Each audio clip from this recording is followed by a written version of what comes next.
Saudações, amigas e amigos, eu sou Elison Silva e chego para mais uma edição especial do Quarta Categoria, a casa da Série D no mundo dos podcasts, e desde 2020 também com exibição no canal Nosso Futebol, que está disponível tanto na Sky quanto na Claro TV. E a gente chega para mais um episódio do Quarta Categoria com muito grande estilo, né? A gente sempre trata, e a gente sempre encerra a temporada entrevistando personagens dos 4 campeões da competição, e a gente já bateu o papo com Roberto Carvalho e Ângelo Luiz, que são os treinadores de Itabaiana e Anápolis. A gente também já conversou com Francisco Salles, gerente de futebol do Retrô, e agora a gente vai falar com Jorge Castilho, treinador que tem a sua história e a do Maringá quase que conjuntas. São mais de 100 jogos à frente do Dogão e coube a ele ser o treinador que levou a equipe paranaense para a Série C de 2025. Primeiramente, parabéns pela campanha e pelo acesso, professor, e seja bem-vindo ao Quarta Categoria. Boa noite, é um prazer estar falando com vocês. Espero ter um bom conteúdo para todos poderem apreciar e saber um pouco mais do Maringá Futebol Clube. E quem também está aqui para ajudar a conduzir esse papo é o meu amigo que é de Maringá, Felipe Augusto, que acompanhou, entre outros jogos, o jogo do acesso aí do Dogão, que vai para a Série C em 2025. Tudo bem, Felipe? Está mutado. Tudo certo, Edson, tudo certo, Marcos. Obrigado, Jorge Castilho, aí, pela participação. Sim, eu sou aqui de Maringá, pude acompanhar de perto esse acesso do Maringá, né? Acompanho o futebol maringaense com seus vários clubes há muito tempo, desde que eu nasci praticamente, e pude ver agora o time da minha cidade subir, então não posso deixar de agradecer também ao Jorge Castilho por esse acesso, porque realmente para a nossa cidade foi bem importante. E quem também completa aqui o nosso time é o Marcos Barcelos, que é do Espírito Santo e está aqui também para bater um papo com o Jorge Castilho. Tudo bem, Marcos? Olá, Elison, olá, Felipe, olá, treinador, e olá, amiga e amigo ouvinte do Quarta Categoria, que nos acompanha tanto nas plataformas de podcast, quanto também no canal Nosso Futebol. É sempre uma honra esse momento, né, de poder entrevistar os treinadores campeões da Série D, e hoje a gente está com um treinador que conquistou um acesso muito merecido, com um elenco que era um dos favoritos já desde o início da competição, e se destaca muito a sua história, né, sua trajetória como treinador, trabalhando em projetos sociais, e eu quero muito ouvir o professor falar desses projetos a partir de agora. Pois é, a gente está ansioso para bater um papo com o Jorge Castilho, mas antes a gente vai para a nossa vinhetinha do Quarta Categoria, que é coisa rápida. O Quarta Categoria é um podcast sobre a Série D do Campeonato Brasileiro, que traz informações, curiosidades e conteúdo relevante sobre o futebol que fica longe da grande mídia. Com eles, Felipe Augusto, Marcos Barcelos e Elison Silva. Agora sim, a gente chega de vez com mais essa edição do Quarta Categoria para falar sobre o acesso do Maringá. Só que antes eu peço para que você que nos escuta ou nos assiste, que siga a gente nas redes sociais. A gente está no Instagram e no X, que é o antigo Twitter, e também no Threads, sempre no @pcategoria. Compartilhe nosso conteúdo e faça com que a palavra da Série D chegue cada vez mais longe. Bom, falando do nosso convidado, ele tem 42 anos. Jorge Castilho teve uma curta carreira como jogador de futebol e em entrevista ele já disse que um dos motivos para não ter ido tão longe foi porque era ruim de bola. Só que, como diz o ditado, né? Aquele que não sabe fazer, ele ensina os outros a fazerem. E depois de passar alguns anos com um projeto no Guarujá, em 2020 ele chegou para ser auxiliar técnico do Maringá. Esteve na campanha do acesso do Dogão para a elite paranaense e desde 2021 assumiu o time principal, onde está até agora sendo um dos treinadores mais longevos do clube, mais longevos em um clube do país nesse momento, no Brasil inteiro. Castilho também passou pelo Ipatinga, quando levou o Clube Mineiro de volta à primeira divisão estadual. Como não podemos deixar passar, né? O Jorge Castilho é um treinador negro, algo que infelizmente não é muito comum no nosso país, só que antes de chegar num papel de comando, ele precisou até dirigir Uber para ajudar a pagar as contas no período em que o Maringá não tinha calendário. Agora, toda essa dedicação gerou frutos e vai chegar na Série C de 2025 como um dos projetos emergentes de futebol mais fortes do país e que tem toda uma cidade de Maringá envolvida e que empurra o time, como a gente pôde acompanhar nessa trajetória na Série D do Campeonato Brasileiro. Jorge Castilho, eu vou abrir esse nosso papo no quarta categoria, pedindo para que você conte um pouco mais de detalhes sobre essa sua trajetória de vida no futebol, claro, além do que já foi relatado, até chegar nesse momento que você vive agora, né, como um treinador que conquistou um acesso em um campeonato brasileiro, e isso já está no seu currículo.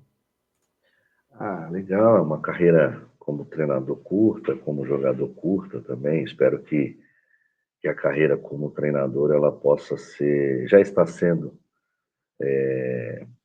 maior do que é como jogador. Realmente eu tive que optar, tive 2 lesões de joelho, jogando em alguns clubes pequenos do estado de Minas e em São Paulo também.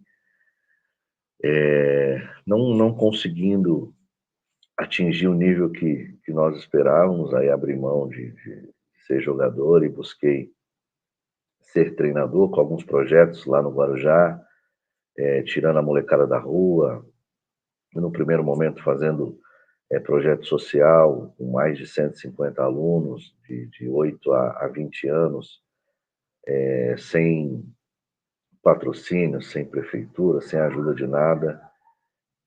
Trabalhava numa outra função à noite, dava treino para os meninos durante o dia, cuidava desse projeto, conseguimos salvar várias vidas para não entrarem na criminalidade, que é muito alto o índice de criminalidade no Guarujá, para quem não sabe. E eu me sinto realizado por ter participado. E hoje, quando encontro com alguns ex-atletas, quando eu vou para o Guarujá, que eu encontro com ex-atletas, muitos dando aula, alguns com box de crossfit, outros dando treino de escolinhas, ou então equipes de competição da cidade. Eu acho que isso não tem preço. Então comecei a minha trajetória dessa forma, depois virei técnico dos advogados, aí fui ser técnico do Sub-17 da Portuguesa Santista, Sub-20 do AD Guarujá, auxiliar técnico do Aguinaldo Moreira no São Vicente, Sub-20 em 2013. Cheguei a 2014, iniciando a minha carreira como técnico profissional do AD Guarujá. Eu sou o único ex-atleta e técnico da equipe profissional da cidade. Hoje não disputa mais o Campeonato Paulista, mas eu fui o técnico em 2014, fazendo uma campanha muito boa, por sinal, um time com 100% de atletas da cidade. E aí, nesse intervalo de 2014 a 2020, eu fiquei trabalhando nas categorias de base da Prefeitura do Guarujá, disputando campeonatos regionais, estaduais, campeonatos municipais, e até receber o convite para 2020 vir para o Maringá, como auxiliar técnico, sendo técnico do acesso para a primeira divisão.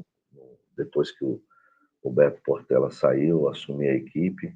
Não pude estar nos 2 jogos da final, porque eu peguei Covid, eu e minha comissão técnica todinha. Nós não tivemos a oportunidade de estar no banco no jogo mais importante da nossa vida naquele momento.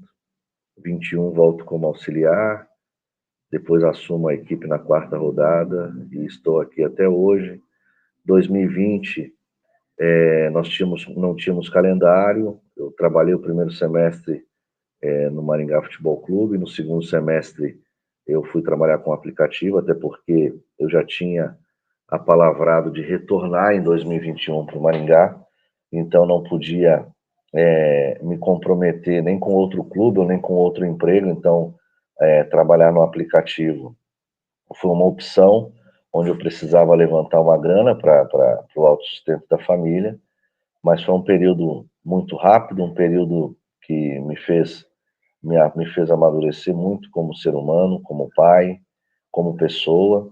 E aí sim, a partir de 2021, me dediquei 100% ao Maringá Futebol Clube, aos estudos, cursos da CBF, alguns cursos que eu fiz, futebol do interior, Sintrefesp de São Paulo. Então, fiz inúmeros cursos, estou terminando as licenças, agora só falta a Pro, acabei de fazer a licença A, e me dedicando desde 2021 100% ao futebol, me qualificando, buscando aprender, buscando a experiência, e aí sim conquistando 2 vice-campeonatos paranaense, um acesso pelo Ipatinga em 2022, depois de 13 anos, passando a ter 2 fases da Copa do Brasil, e é isso aí que vocês estão acostumados a ouvir nas entrevistas. Eu não canso de falar, até porque a história está aí para ser contada. E esse ano chegando ao ápice, que é o acesso que para o Maringá Futebol Clube era o tão sonhado. Para nós, como comissão técnica e atletas, também era o tão sonhado acesso. Nós mexemos com uma cidade e muito feliz por ter feito por fazer parte dessa história e essa ascensão desportiva do Maringá. Graças a Deus, eu estar fazendo parte dessa história também. Pegando esse gancho, a obsessão, né, que o Maringá tinha pela Série C, isso é um fator muito positivo, ao meu ver, né, porque por muitos anos os clubes do Maringá queriam disputar a Copa do Brasil apenas, né, pensavam na Copa do Brasil, que é apenas um jogo, né, de garantia, você não tem um calendário a mais, né, o Maringá vem de 2 boas campanhas na Copa do Brasil. Eu queria que você falasse sobre esse planejamento, sobre essa mentalidade do time, né, de buscar a Série C, era o maior objetivo da temporada, e assim como era no ano passado, e também falar sobre essa preparação para a competição, né? Porque foi uma temporada onde a diretoria foi bem aberta com o torcedor, falando que teria uma mudança de elenco e tal, e acabou que o elenco foi muito bem feito, né? Bem forte, e deu tudo certo. Então, eu queria que você falasse sobre esse planejamento, essa obsessão do clube pela Série C, e também sobre esse planejamento depois do Paranaense para começar a Série D daí. Legal.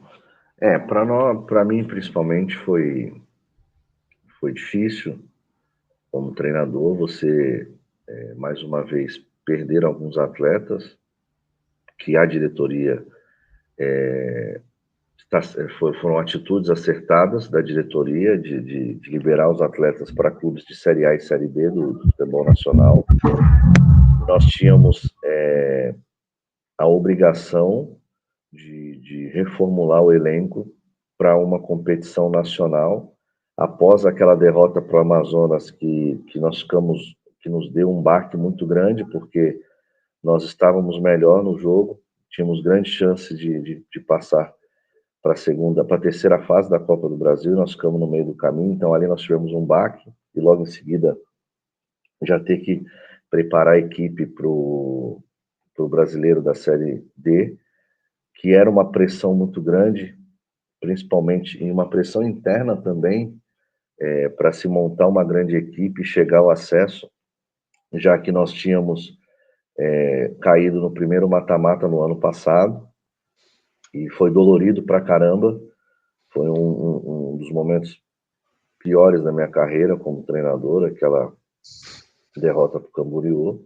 Só que nós amadurecemos após aquela derrota, entendemos a competição, conseguimos trazer jogadores à altura, mudamos um pouquinho o jeito de administrar e de gerir. No ano passado nós tínhamos 35 atletas de linha, com mais 3 goleiros. Esse ano nós optamos em ficar com 27 jogadores de linha e 3 goleiros, enxugando bastante o elenco, dando oportunidade para que todos os atletas pudessem jogar. Montamos um planejamento para jogar de acordo com o time adversário. Então, até a 13ª rodada, nós não tínhamos repetido um time, os mesmos 11. Aí, a partir da 14ª, sim, nós encaixamos o time com uma formação diferente, uma formação arrojada, onde nós colocamos os nossos 2 beiradas de alas. Então nós passamos a não jogar com lateral e jogar com 2 atacantes de ala, com 2 centroavantes de área, justamente para a gente colocar o DNA ofensivo para frente. E foi dessa forma que nós nos planejamos, foi dessa forma que nós entendemos a competição, aprendemos a jogar a competição mesmo com uma equipe muito jovem. Era uma equipe, se eu não me engano, uma das mais jovens dos que chegaram no mata-mata, com jogadores bem jovens que não estavam acostumados muito a esse nível de jogo, e até na minha concepção, nos mata-matas, principalmente nos segundos jogos, faltou um pouquinho mais de experiência, só que o ímpeto dos atletas era muito grande, e a diretoria foi muito acertada em conseguir segurar o Rodrigo, que era um dos pilares da equipe, até o jogo do acesso, aí depois foi inevitável, ele teve que ir para o Avaí, e por isso não participou da semifinal. Mas foi um ano, na minha concepção, um ano perfeito, um ano onde nós planejamos e conseguimos executar tudo aquilo que foi planejado.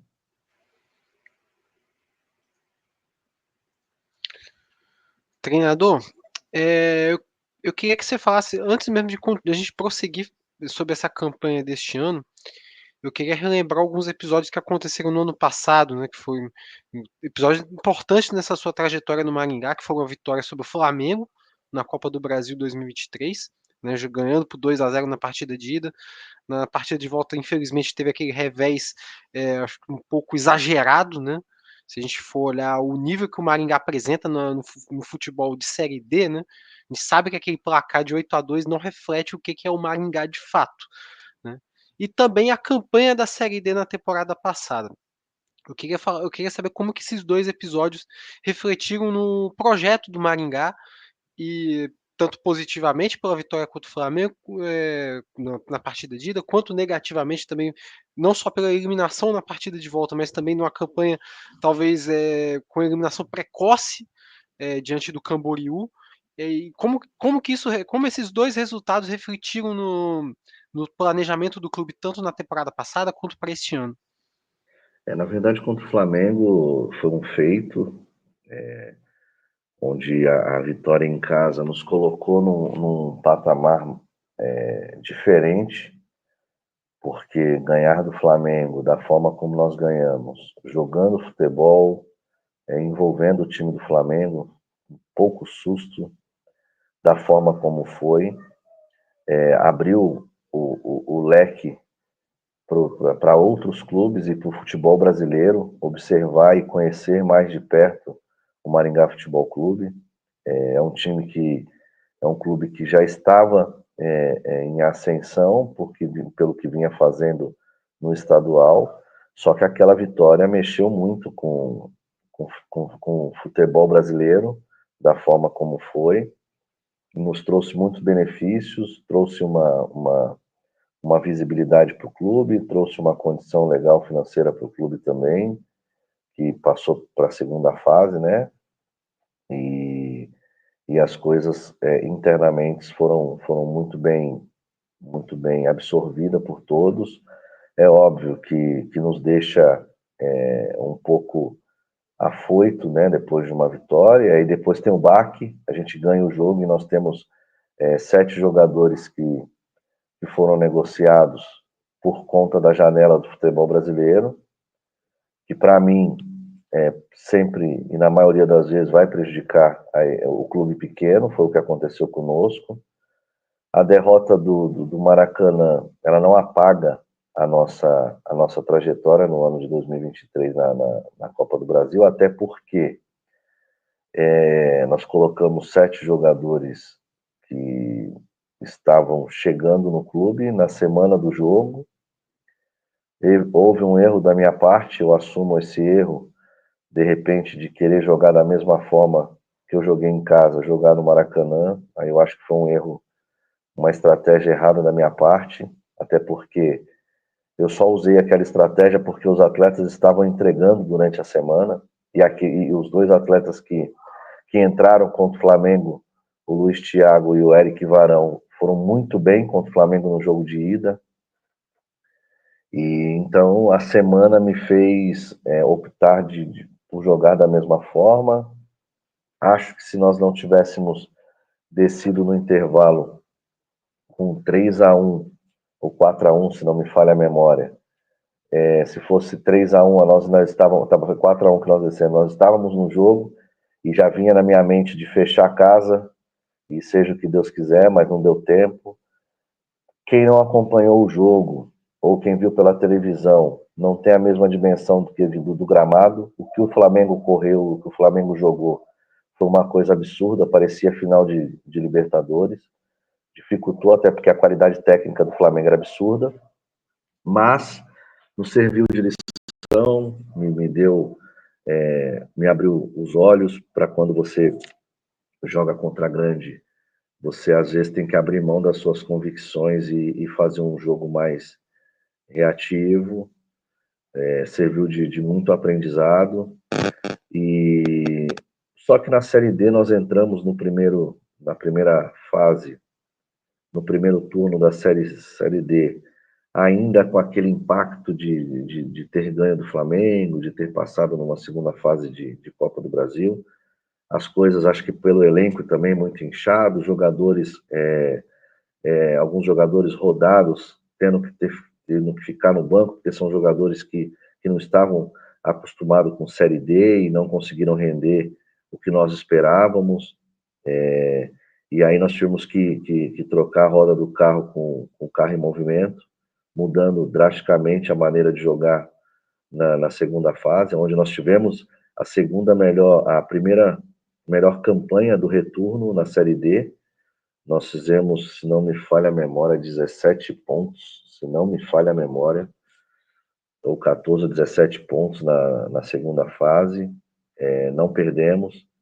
E aí criou-se aquela expectativa de acesso, até porque o time embalou, o time estava coeso, estava dando tudo muito certo. E aquela eliminação para o Camboriú foi, como eu falei anteriormente, foi um dos piores dias da minha vida como profissional. Só que serviu muito de lição para que nós entrássemos na Série D desse ano mais calejado, com mais experiência, entendendo mais a competição, apesar da competição desse ano ter sido muito mais forte que a do ano passado, a nível de clubes, né? Só que nós encontramos o elenco certo, o nosso time se fechou desde o primeiro dia, todos sabiam qual era o objetivo era o título, infelizmente o título não veio, mas o tão sonhado acesso veio, e o dia a dia foi maravilhoso, atletas comprometidos, então assim, uma outra postura de equipe do que de 2023. Professor Castilho, eu queria saber de você como é que foi entrar na competição, né, já sendo considerado uma das equipes favoritas para o acesso, né, pelo investimento, pelo que vem fazendo nos últimos anos, por não ter conseguido, né, já certamente entra com uma pressão a mais, mas já entrar como favorito e ainda mais, na primeira fase teve uma das melhores campanhas, né, de toda a primeira fase. Como foi trabalhar com isso, com seus jogadores, de saber que era favorito, mas ter que lidar com isso, e principalmente para não deixar a peteca cair ali já na reta final da primeira fase, quando a classificação estava garantida, para não baixar a bola, para não chegar não tão bem no mata-mata? Apesar de ter uma equipe jovem, nós tínhamos uma equipe muito segura daquilo que eles queriam, né?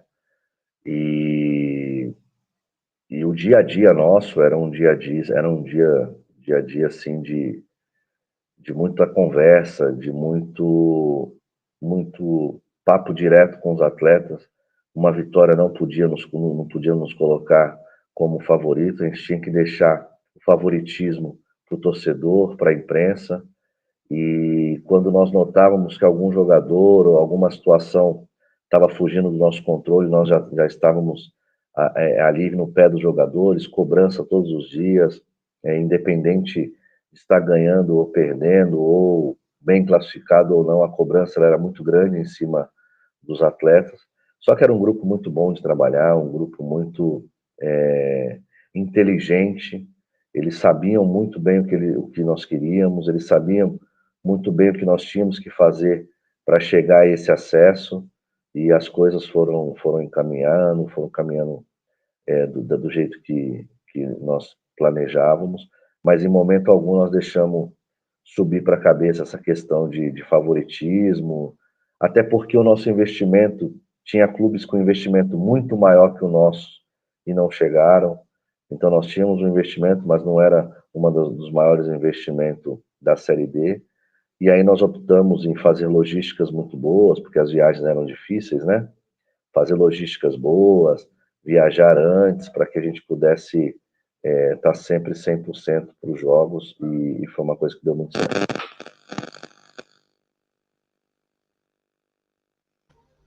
Eu acabei de você ali no vídeo, né?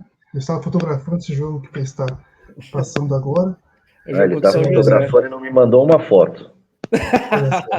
Cobrança, olha a cobrança aí. Eu vou me redimir, vou procurar outras jogos que te mandaram aí. Aí sim. Castilho, eu queria fazer uma relação.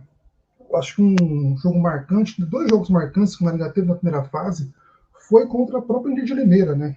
Que acabou sendo o jogo do acesso. Naquele momento, os dois times estavam empatados, né, bem perto ali, o Maringá estava atrás, a Inter conseguiu, a partir daquele momento, dar uma arrancada muito forte até chegar o jogo de acesso, e enquanto a Inter de Limeira cambaleou um pouco. Né? Eu queria saber como é que foi essa arrancada, digamos, porque dali em diante, o desempenho da equipe melhorou, já era bom, melhorou mais ainda até chegar num mata-mata bem avassalador, né? Os jogos fora de casa foram muito bons da equipe. E o que você viu de diferente, né, do jogo do acesso para aquela primeira fase contra a Inter de Limeira? Quando você está no início de competição, a gente ainda está estudando os adversários, e contra a Inter, se não me falha a memória, a gente não tinha muita informação ainda. Mas nós fizemos um bom jogo lá, saímos na frente com 2-0, tomamos um empate. E aí entra naquilo que eu falei para vocês, a gente jogava de acordo com o adversário, não era a mesma escalação.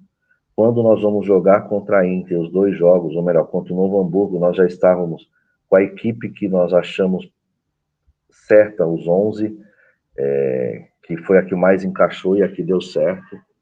E aí eles começaram a tropeçar e nós começamos a enxergar a possibilidade de terminar em primeiro, e nós tínhamos esse objetivo de terminar em primeiro do grupo, e nós chegamos ao jogo do acesso batendo recorde, desde que foi para esse modelo de campeonato da Série D.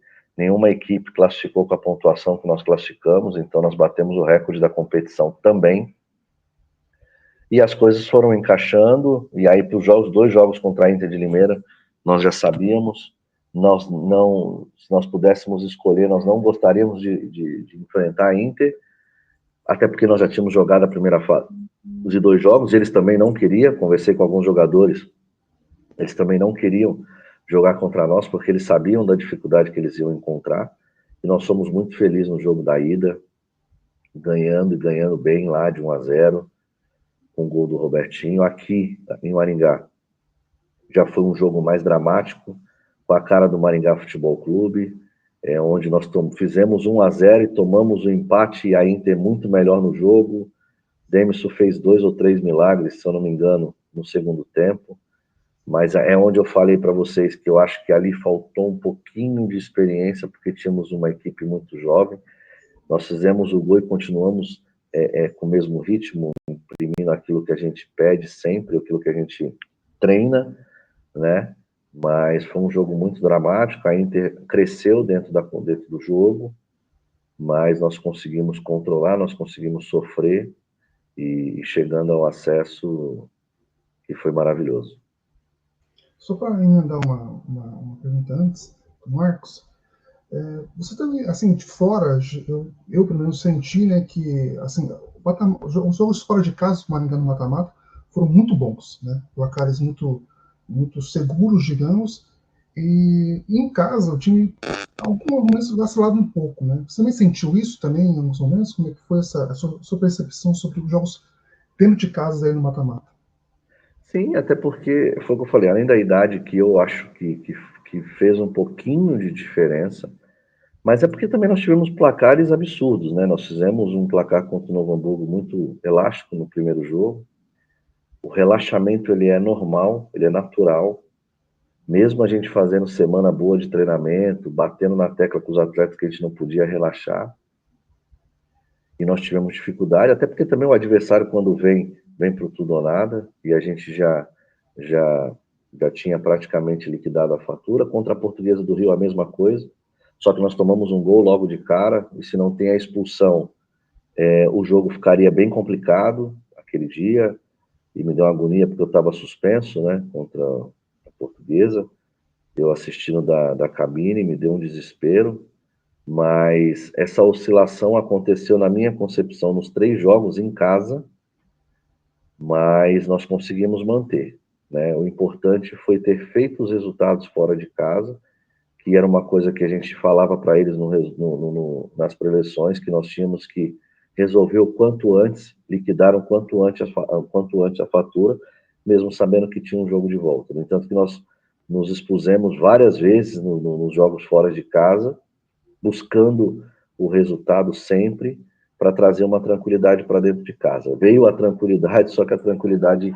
em alguns momentos, veio um pouquinho de relaxamento da nossa equipe, mas eles eram cobrados e acho que é natural do jogador, do ser humano, ter essa oscilaçãozinha aí. Eu queria até aproveitar um pouco da pergunta do Felipe, né, e da sua resposta, para elaborar a minha questão aqui, que acho que a tônica do acesso do Maringá é muito baseada nessa campanha muito constante, né? Um time que talvez teve alguns momentos de oscilação durante a competição, mas sempre mantendo um ritmo muito acima dos demais. E para a gente olhando assim de longe, né, parece que é um trabalho com poucos desafios, poucas coisas para se consertar. Isso para a gente olhando assim de longe, quando a gente vê o resultado e os bons desempenhos. Mas eu queria saber, de fato, essa questão de trabalhar a cabeça dos jogadores, para que eles não se distraiam em meio a tantos bons resultados. Foi o grande desafio dessa campanha ou teve algum tipo de instabilidade ou algum outro desafio que a gente não percebeu dentro de campo, mas que no dia a dia estava sendo trabalhado constantemente e virou talvez uma dor de cabeça para você? Dor de cabeça nós não tivemos nesse elenco. Ele era, que eu falo sempre, ele era maravilhoso. Só que a Série D, quando você vem de um ritmo de estadual, jogando quarta e sábado, quinta e domingo, você mal treina e você só joga. E o estadual, o paranaense, ele tem sido muito forte nos últimos anos. O Felipe acompanha, Felipe, né, ele sabe que o quanto é forte o paranaense. E nós chegamos a uma final de Campeonato Paranaense, eliminando o Curitiba na semifinal. Então você trabalha, você só joga, você não trabalha muito, você corrige muito pouco, você corrige em vídeo, em bate-papos, em preleção, no hotel do quarto, e aí muita coisa vai indo no automático. E na Série D é diferente, porque a Série D você tem 5 dias para motivar os atletas, para manter os jogadores motivados. Os jogadores que estão acostumados a jogar quarta e domingo, chega na Série D um jogo por semana, para mim é o maior desafio, é você manter os atletas focados, manter os atletas motivados até o jogo do fim de semana. Tinha semana que o nosso time ia embalar na quarta-feira, na quinta-feira, de treinamento, de bons treinamentos, de aplicação dos atletas. Então, na maioria das vezes, segunda e terça, e até às vezes quarta, eram dias difíceis, onde nós tínhamos que cobrar, nós tínhamos que treinar, nós tínhamos que fazer os atletas estarem motivados, e até nós da comissão também se motivar. E nós sabíamos que nós tínhamos uma equipe muito consistente, muito forte. Isso também te faz relaxar segunda a terça-feira, porque você sabe que, não, quinta-feira a gente pega no embalo e chega no final de semana, o resultado vem, e é o que acontecia. Mas o maior desafio para mim, para a nossa comissão técnica, foi manter todo mundo atento, ligados, principalmente no início da semana, porque como você joga de sábado, de domingo a domingo, ou de sábado a sábado, dá certa marasmo, e aí o desafio era manter os jogadores motivados. Castilho, eu tenho uma dúvida específica sobre o segundo mata-mata, né? Porque você já ressaltou muito a juventude do seu time, né? Era um elenco muito jovem, e você foi enfrentar a Portuguesa, que era um grupo muito experiente, né? E um clube que já vinha batendo na trave há algumas temporadas, né? E eu queria saber como foi que essa preparação para enfrentar o Maringá venceu por 3-1 fora de casa, e na volta começou perdendo por 1-0 e depois só conseguiu a virada com a Portuguesa tendo 2 jogadores expulsos. Eu queria que você falasse para a gente como foi esse confronto aí com a Portuguesa nesse duelo, né, de Juventude do Maringá contra uma experiência muito grande da Portuguesa? Era um risco que nós corríamos, nós sabíamos do time que nós íamos enfrentar. A Portuguesa não esperava a maneira que nós fomos jogar contra eles lá. Com 15 minutos, praticamente já estava resolvido, 20 minutos, nós jogamos muito bem. Quando a Portuguesa assustou, já estava 3-0. E aí o segundo tempo nós não voltamos muito melhor lá, então nós tomamos um gol, mas a gente conseguiu sofrer e igualar o jogo, trazendo para nossa casa a vantagem. Realmente o jogo da volta nos preocupou bastante, porque nós tomamos um gol logo de cara, a sorte que foram 2 jogadores da Portuguesa expulsos. Nós tínhamos uma preocupação nesse jogo, nesses 2 jogos, que era contra a arbitragem, com a arbitragem, no caso, a nossa preocupação, porque todos nós sabemos, quando se fala de Rio de Janeiro e São Paulo, sempre acontece alguma coisa, e essa era a nossa preocupação. Passamos para os atletas, e esse árbitro que apitou o jogo da volta, nós sabíamos que nós fizemos um levantamento, nós fazíamos da arbitragem, nós sabíamos que era um árbitro que não economizava no cartão amarelo e no vermelho, e que não gostava de que falasse com ele, e nós optamos em boca calada, boca fechada, evitar falta muito forte para que não houvesse cartão. A Portuguesa, com certeza, não fez esse levantamento, não entraram atento a isso.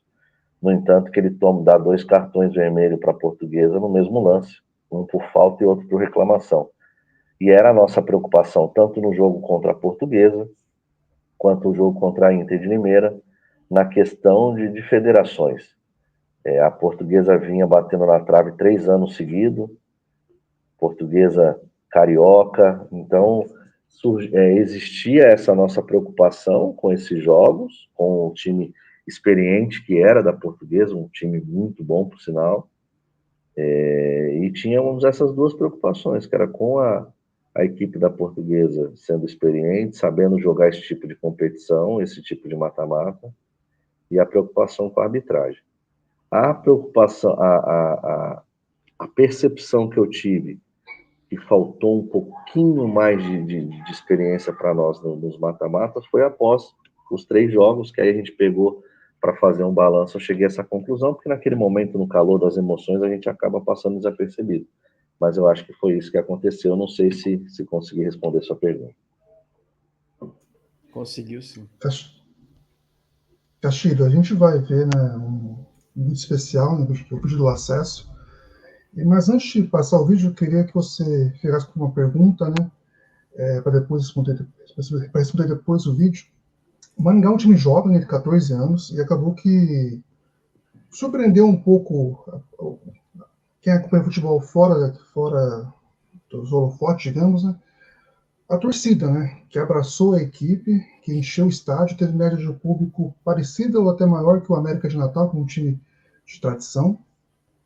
Então, eu queria saber de você como é que foi, como é essa relação com a torcida e qual a importância dela no jogo do acesso especificamente, mas antes a gente vai ver o vídeo do acesso. É um momento histórico para a cidade. O time de hoje é o Maringá subir e a festa vai ser bonita. O time do Maringá para nós é mais que um time. É uma cidade. O Tricolor venceu um jogo de ida em Limeira. E é Maringá! Achei os dogão aí, ó. Os dogão. Time com raça e paixão! História, né, meu? Maringá subiu da Série D para a Série C e escreveu o capítulo mais glorioso de sua história. Hoje é o dia da nossa história, a gente tem que cantar 90 minutos. Vamos subir, nem se for pra empatar, o importante é subir. Maringá vai subir, é Série C, pô!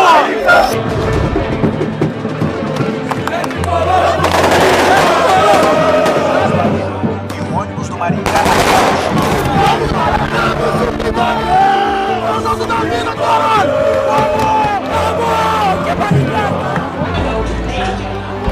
E apita o árbitro.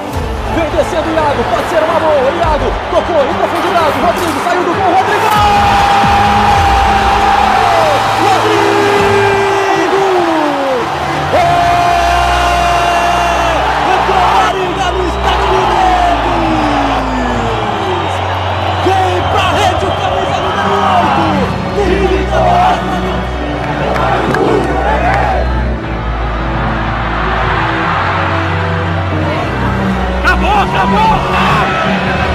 Chegou.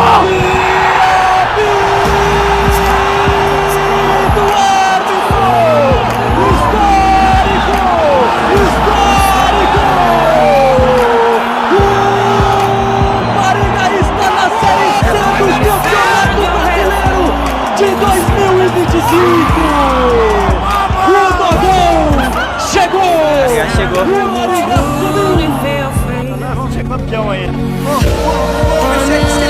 Foi demais, Série C, Maringação. Vamos que vamos.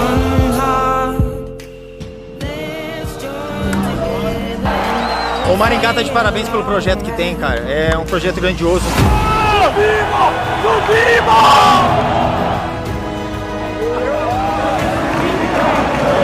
E o Maringá conseguiu sair da Série D. E eu espero pra nunca mais voltar e só subir. A gente tá na Série C!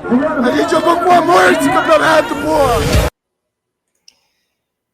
E aí, Castilho, ainda tá complementando a pergunta do Felipe, né?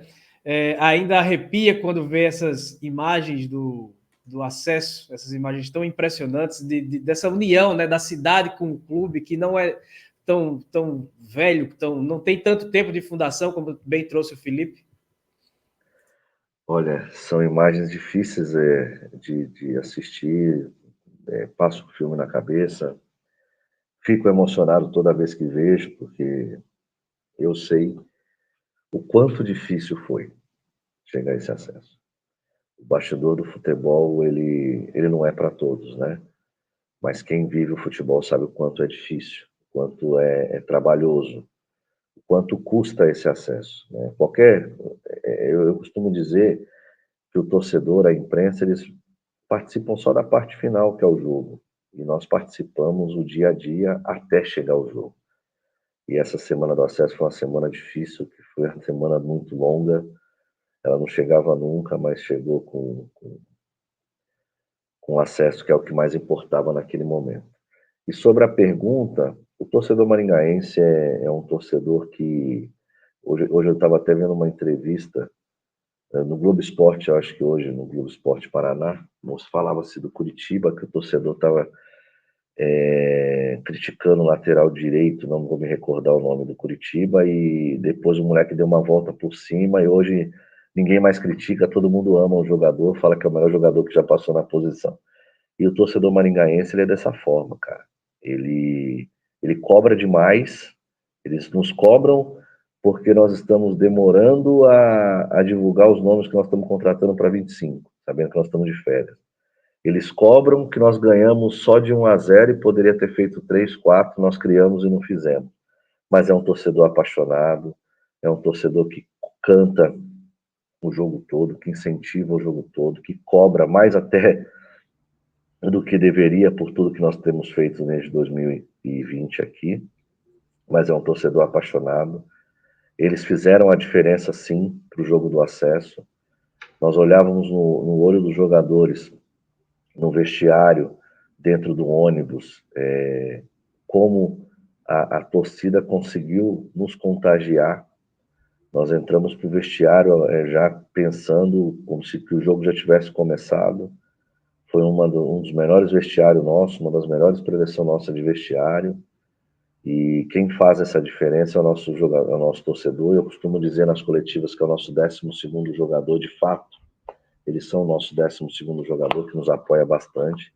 E eu sou muito grato, muito feliz por estar no Maringá e estar trabalhando, estar à frente de uma equipe que tem uma torcida como essa, sempre lotando os estádios. Eu acho que nós só perdemos para o América de Natal, na questão de público, mas o maior público vai ser sempre o nosso, por ser de interior, numa cidade pequena, e a gente conseguiu colocar 16 mil pessoas computadas.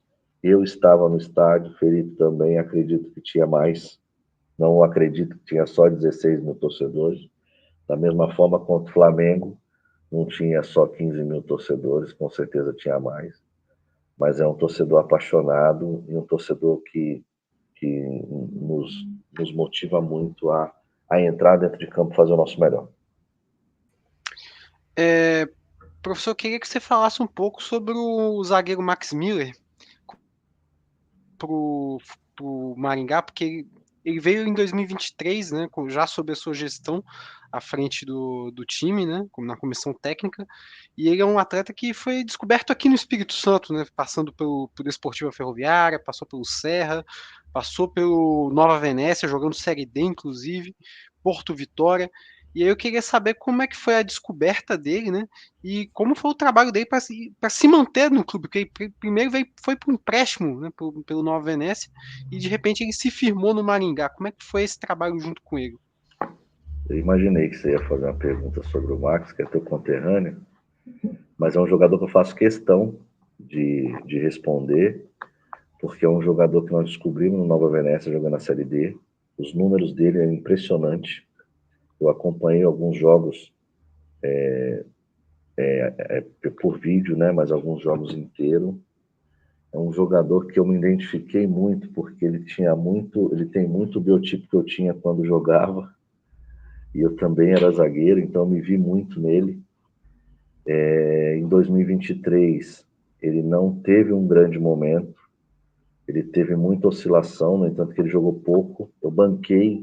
Eu como treinador, banquei o Max no jogo contra o Flamengo, no jogo da volta, que a diretoria queria contratar um zagueiro, e eu fiz questão que não contratasse, a gente apostasse no Max, e aquilo ali foi um divisor de águas para ele. O jogador entendeu onde ele podia chegar, ele vinha com todo respeito, os campeonatos que ele jogava no Espírito Santo, né, o estadual, não tinha a mesma grandeza que tem o paranaense, com todo respeito ao campeonato do Espírito Santo, mas aqui era outro nível de campeonato, e ele precisava se adaptar a isso, e ele se adaptou. No ano de 2024, mais uma vez eu banquei para que ele viesse definitivamente para nós. Foi uma briga difícil pra caramba, porque eu sempre apostei no jogador, e como ele veio por empréstimo, aí os empresários tiveram que resolver. Tenho certeza que fecharam as portas dele, acho que era no Porto Vitória, não, no Nova Venécia, né, que ele estava, se eu não me engano, mas nós conseguimos trazê-lo, dei a sequência de jogo que ele precisava. Um jogador que precisava ganhar peso, ganhou peso, chegou no nível que nós queríamos, e fez uma Série D impecável, fez um estadual muito bom e uma Série D impecável, de ponta a ponta, te jogando. É um jogador que tem o nosso DNA, tem a nossa característica, e eu espero que ele consiga dar continuidade no ano de 2025. Nós temos algumas tradições aqui quando a gente conversa com os treinadores. Uma delas é o Marcos fazer uma pergunta sobre um capixaba que está no elenco da equipe, e a outra é sobre também perguntar para você sobre os outros treinadores, né? O que você já conhecia, já teve para conversar com o Itamar Schuri, com o João Luiz e com o Cavalo. E emendando também, falar um pouco sobre o futuro, né? O Maringá, digamos, entre os 4 times que subiram, junto com o Retrô, é o que mais chama atenção assim, para a próxima temporada, porque parece não, é um projeto sólido, né? Como é que a equipe vai se preparar para o próximo ano, e também a sua visão sobre os outros treinadores que também subiram para a Série C. Vamos falar um pouquinho dos treinadores. Para mim, estar no meio desses 4 treinadores que subiram, eu acho que, se eu não me engano, eu sou o mais jovem. Se eu não me engano, não, eu sou o mais jovem dos 4. O Itamar é um treinador que usa o mesmo modelo de jogo que eu, uma marcação alta, uma marcação individual. Eu faço uma marcação 11 a 11 e ele faz com uma sobra. Inclusive, nós demos uma palestra no curso da Licença A na última semana, eu e ele nós participamos, nós demos uma palestra do modelo de jogo. É um treinador que eu admiro demais pela trajetória. Cavalo é um treinador que, cara, dispensa comentários. Fala-se muito que os treinadores estão ultrapassados, mas eu discordo. Mostra aí mais uma vez que o treinador brasileiro, o treinador que vive o futebol, o treinador raiz, faz diferença, principalmente nessas divisões. O treinador, não vou me recordar o nome dele, do Anápolis. Ângelo Luiz. Ângelo Luiz, isso mesmo. Eu não conhecia, diga-se de passagem, eu não conhecia o Ângelo, pessoalmente, eu conhecia os trabalhos que ele fazia, e jogando contra, você vê o trabalho que é feito, você vê que tinha muito dedo do treinador naquele time, um treinador que eu passei a admirar, de uma simplicidade assim, fora do comum, de uma humildade tremenda, e mereceu, pela trajetória que teve o Anapolina na Série D, mereceram acesso. Então, na minha concepção, existiam outros treinadores, até com mais grife que nós, que subimos na Série D e não chegaram ao acesso, mas nós chegamos por mérito, chegamos com equipes com projetos sólidos. O nosso projeto para 2025 nós já estamos pensando desde que acabou a semifinal. Eu estou de férias, mas trabalhando todo dia no celular, com o meu diretor de futebol, com o meu diretor Thiago, que é ele que faz as contratações, que vai buscar, assistindo vídeo, entrando em contato com outros treinadores, fazendo aquele trabalho que nós fazemos sempre, que o Felipe acompanha. A gente não divulga nada, quando divulga já está perto da competição, gera sempre aquele estresse do torcedor e da imprensa, porque não conhece às vezes, porque a gente não busca jogador com nome, a gente busca jogadores com características, e agora nós temos mais uma ferramenta, que é a inteligência artificial, que nos ajuda bastante a buscar as características dos jogadores para o nosso modelo de jogo, e isso já fez a diferença quando encontramos o Rodrigo, mesmo eu tendo ido assistir o Rodrigo em loco, vendo assistir o Rodrigo, o Zé Vitor, que vieram para o estadual. Nós estamos usando essa ferramenta também, que está nos ajudando, nos facilitando a vida para que nós diminua o índice de erros, e a gente continua trabalhando dessa forma, com os pés no chão, caladinho, não divulgando, porque às vezes você faz uma divulgação ou comenta sobre algum atleta que você está contratando, como aconteceu em 2023, e nós perdemos um jogador para o Cianorte, porque o diretor sabia que nós queríamos contratar, eles passaram à frente e contrataram. Então, a gente, depois desse episódio, nós passamos a trabalhar quietinho, mas estamos trabalhando muito firme, muito sério para a montagem do elenco de 2025, esperando alguns atletas que estão emprestados, as definições deles nos respectivos clubes, para a gente, de fato, fechar nosso elenco. Professor Castilho, a gente está chegando ao fim dessa edição do Quarta Categoria, só que antes eu queria fazer um bate-bola, né? Uma pergunta curta, resposta rapidinha, já para a gente encerrar esse nosso bate-papo, que foi legal demais. Primeira pergunta é: você foi melhor como jogador ou como treinador? 1000 vezes melhor como treinador. Quem é o grande treinador que você se inspira? Eu tenho alguns. Tite, Felipão, esses são os dois principais, Tite e Felipão. Qual foi o melhor jogador que você já treinou? Tive 2, Alemão e Serginho. Ficou algum sentimento de frustração por não ter sido campeão, ou o acesso já era o que você esperava? Fiquei frustrado porque nós queríamos o título, estávamos trabalhando pelo título, para buscar o título. Cometemos alguns erros nos 2 jogos, na ida e na volta perdemos alguns gols, mas o lance crucial foi uma coisa que fugiu do nosso controle, que foi o erro do árbitro no pênalti, que ele não quis dar, porque o VAR chamou e ele não quis dar, foi uma opção dele, e nós sabemos que naquele momento nós faríamos o gol de pênalti e a história seria outra. Onde você se enxerga daqui a 5 anos enquanto treinador? Na Série A do Campeonato Brasileiro. Com o Maringá? Se for com o Maringá, melhor ainda. E como é que chega o Maringá para a Série C de 2025? O objetivo de ficar, de fazer uma competição segura, ou já vai com pensamento de acesso? O primeiro pensamento é escalonar. Subir da D para C e da C para B. Sabemos da dificuldade que nós vamos encontrar, sabemos que vai ser uma das melhores Série C também, mas nós vamos nos preparar para tentar o acesso, como foi feito com o Atlético esse ano e com a Ferroviária. Jorge Castilho, eu agradeço muito por sua participação aqui no Quarta Categoria. Papo bom demais, dava para levar esse papo por mais 1 ou 2 horas aí tranquilamente, só que o nosso tempo já acabou, mas eu deixo ainda o espaço para você deixar suas considerações finais e um recado aí para a torcida do Maringá que está acompanhando a gente. Quero agradecer a oportunidade de estar falando com vocês. Sempre que quiserem só falar com o Rodrigo, eu estarei à disposição. Eu tendo tempo, eu estarei à disposição. Um bate-papo que daremos para a gente ficar conversando mais tempo, sim. Dizer para o torcedor maringaense esperar, ter um pouquinho de paciência no anúncio do elenco, mas acreditar que iremos montar um grande elenco para fazer história como nós fizemos em 2024, sempre respeitando os adversários, mas um time muito aguerrido, um time com muita entrega, e um time que ama esse torcedor. E espero, para finalizar, receber algumas fotos aí, né? Vamos ver. Vai receber, sim, vai receber. Fica aí a cobrança, promessa é dívida, prometeu, tem que enviar agora.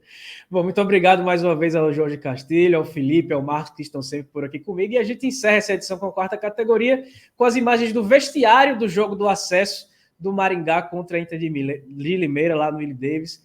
A gente vai deixar essas imagens para a gente encerrar essa edição do quarta categoria, e na semana que vem a gente está de volta. Um abraço para todo mundo que nos acompanhou e até a próxima. Fechando. O primeiro comportamento de guerrear tem que ser nosso. Coloque na cabeça de vocês. Lá em cima vai ser uma guerra. E para nós vencermos essa guerra, nós temos que atacar primeiro. Nós temos que chegar primeiro. Nós temos que dar o primeiro pontapé. Nós temos que ganhar a primeira dividida. Coloca isso na cabeça de vocês. Lá em cima é uma guerra e nós vamos sair vencedores dessa guerra. E vamos ver. Rapaziada, eu acho que gritaria, motivação, vai ter do outro lado também. Só que hoje, velho, não é o porquê, é por que a gente está aqui. E é o pra que a gente chegou até aqui. É isso que nos motiva a estar aqui. Tem 16 mil pessoas, 15 mil pessoas, mas o que vale a pena é a nossa família. É por isso que a gente luta, velho. É pelo dia a dia que a gente luta. Faltou combustível? Pensa na merda que a gente já viveu e aproveite e desfrutem. Que aqui ele está vivendo esse momento. Desfruta! Vamos jogar com alegria, felicidade. Lembrar quando a gente arrancava o tampão do dedo na rua, colocava 2 chinelos na rua e dava pico no portão. É hoje! A gente foi preparado e forjado para esse dia, caralho! Todo mundo superou alguma coisa nesse dia. Hoje a gente vai esperar 100 minutos pra gente estar comemorando. Porque a gente plantou acesso, a gente vai colher acesso!